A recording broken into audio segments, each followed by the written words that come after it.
Bonjour et bienvenue à ce premier épisode du podcast Démasquer les contes de fées. Le conte est le genre littéraire le plus reconnu. Il s'agit d'un court texte narratif sur des événements fictifs ou fantastiques qui transmettent un message ou des connaissances spécifiques. À cette occasion, nous analyserons Barbe Bleue à partir de trois perspectives chronologiques et des approches de complexité moindre à plus grande. Cette histoire est celle d'un homme riche qui cherchait une femme prête à se marier, mais il cache des secrets derrière son cour et sa barbe. Dans ce premier tome, nous parlerons de la Barbe Bleue, l'un des symboles les plus représentatifs de l'œuvre, dénonçant certains contrastes qui ont été faits au fil des décennies. Principalement, je peux affirmer que le Barbe Bleue de l'antagoniste est très importante et contient des symbolismes qui changent au cours des différents formats dans lesquels ils ont été présentés. Par exemple, lorsque Charles Perrault a représenté les Barbes Bleues avec les bleus intensifs, cela permet d'observer les puissances masculines, les degrés, l'autorité d'une certaine vitalité, qu'il sache dans son hétérosexualité risquée. On suppone une version similaire à celle fondée par Charles Perrault dans une version musicale de ses récits. On peut analyser la mention de la Barbe Bleue et non plus de la personnalité psychanalytique de ces personnages. Ce sont des seulement caractéristiques basées sur le contexte de la société du XVIIe siècle. Toute la figure masculine dénote la manipulation, la force physique, le pouvoir de contrôle et la violence à l'égard des femmes. En effet, la Barbe Bleue est l'un des éléments les plus pertinents dans l'histoire du conte, mais dans la version animée, il est souligné de la Barbe Bleue de cet homme capable de causer la peur non seulement à la société, mais même à sa future femme. Cependant, Barbe Bleue cache la malveillance d'une manière très identifiable. Par exemple, malgré la couleur de sa barbe, il couvre tout le monde qu'il ont totalement saigné de notre confiance, mais réalité, c'est un démago sadique et meurtrier. De même, au début du conte des frères Grimm, la dernière est fan de Barbe Bleue, court le couloir pour lui sauver la vie, mais dans sa tombe fit, il meurt en même temps que les vases de rose blanche qui tombent symbolisant la pureté et l'innocence et qui se transforma en rose rouge, désignant la fidélité sexuelle. C'est une excellente analyse. Nous pouvons également dire que la narration de Charles Perrault montrait la normalité vécue à cette époque, déguisée en moyen de la personnification de monstres. Comme nous le fait que la culture patriarcale, une punition violente, ont toujours été marquée par la violence conjugale. C'est vrai, la vidéo montre que Barbe Bleue est un personnage incapable de contrôler ses émotions et ses pulsions. Les animations audiovisuelles montrent sa colère à son apogée et son désir de commettre un autre crime, ainsi que la soupçon possible de la disparition de ces dernières femmes et la couleur particulière de sa barbe. Son mine. Selon notre première discussion, nous pouvons affirmer que la Barbe Bleue et les châteaux sont des variables impressionnantes qui dénotent la masculinité et le rôle arrogant qui le coupe dans la justification du mariage.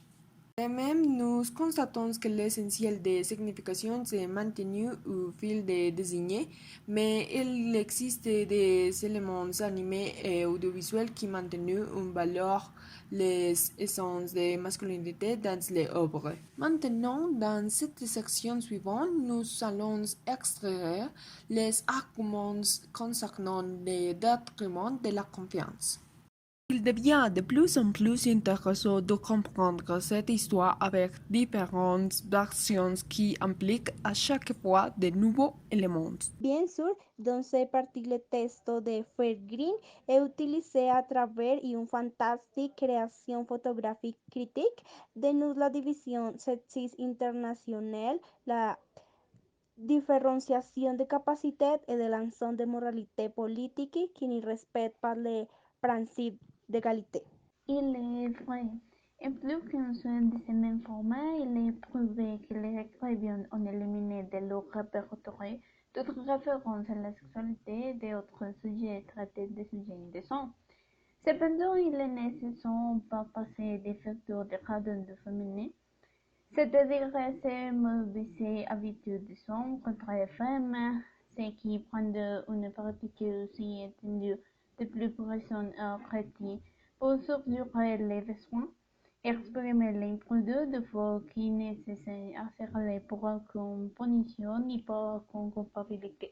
Compte tenu du contexte que nous avons évoqué ci-dessous, dans cette partie, nous trouvons un élément clé qui définira une ligne directrice usant de cette version et c'est le rôle blanche, cet ensemble de la personne externe de la être humaine, c'est-à-dire que la personne est la masque.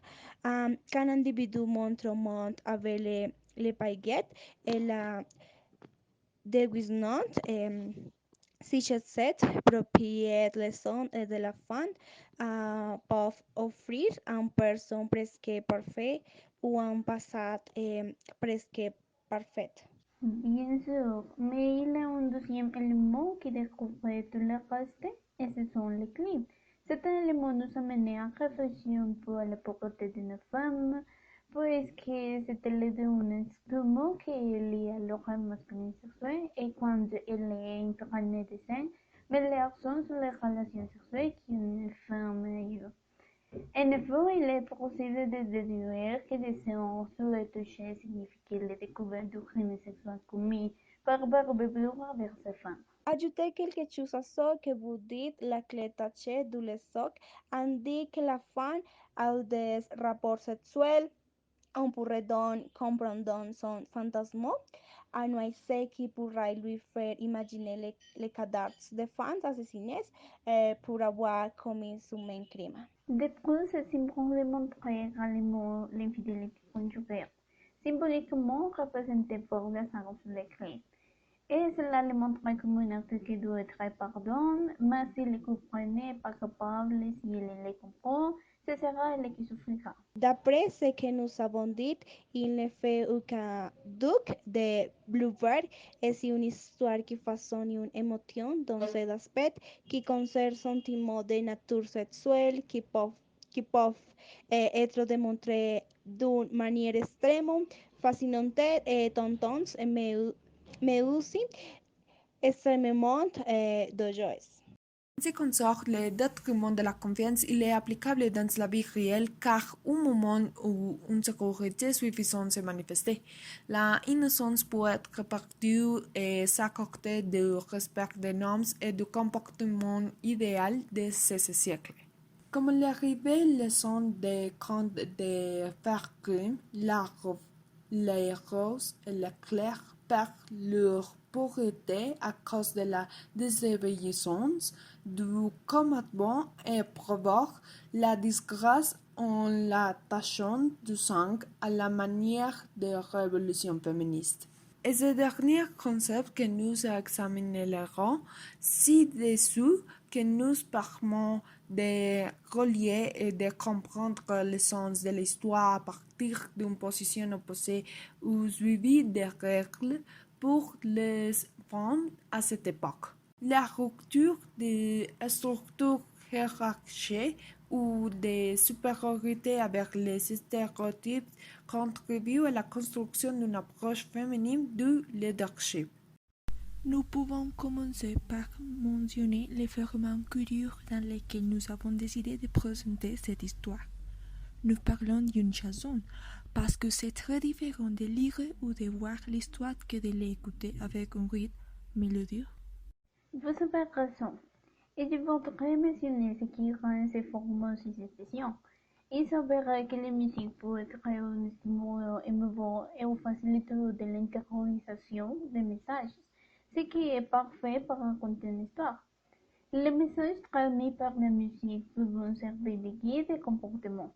Aussi, ce que l'oreille perçoit en musique n'implique pas toujours un procès de rationalisation avec lequel le message envoyé par son impact parce que directé sur nos textes.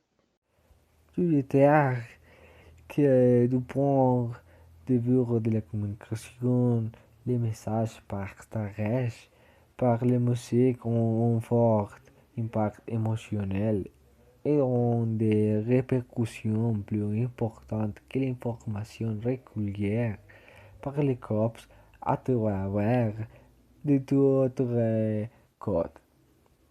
Étant que phénomène culturel, la musique est donc intégrée dans le processus d'échange et de construction de signification.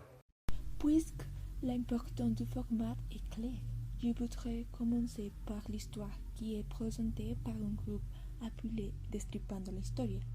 Ils se sont appuyés sur la version écrite de Charles Perrault pour donner vie à la chanson. Donc nous pourrons dire que la symbolique est la même si son approche est différente. Bien sûr, les époques ne sont pas les mêmes.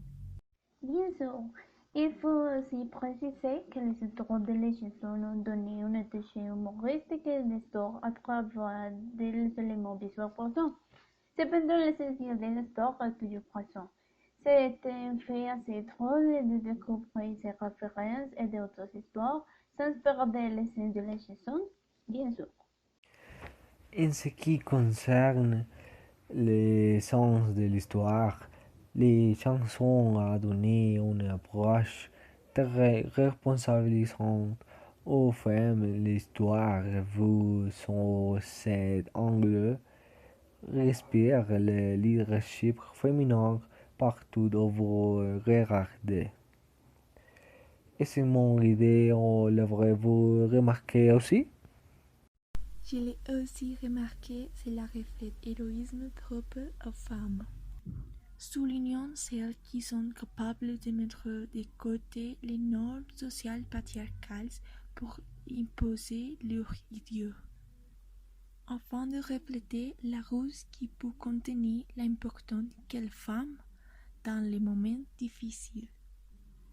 Prouvons qu'avec intelligence, on peut venir toute opposition dans sa vie. Bien sûr, cette perspective d'autonomisation va de pair avec les cycles actuels, car à l'époque de Perrault, ces comportements passaient facilement par la désobéissance.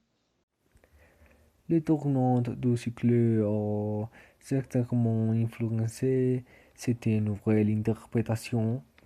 Or, il est évident que l'élément de contrée de Perrault demeurait dans la chanson, mais sa fonction n'est plus celle d'un électroniquement moral, mais c'est de divertir au moyen d'une histoire curieuse transformée en chanson.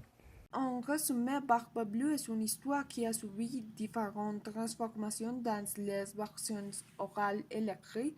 Malgré le contenu des pièces centrées sur Shakespeare et les éléments folkloriques pertinents de l'époque en France, nous pouvons détecter des caractéristiques et des symbolismes cachés que les auteurs ont interprétés dans chacune des œuvres. Ces symbolismes confèrent à la fois la possibilité de déceler des situations complexes et l'analyse des comportements ou attitudes éthiques morales que nous employons dans ces circonstances. Enfin, dans notre prochain épisode, nous étudierons les éléments psychanalytiques du conte du Cendrillon en corrélant le contexte historique et certains aspects métaphoriques à partir de formes multiples. Merci à tous, voilà, et à la prochaine.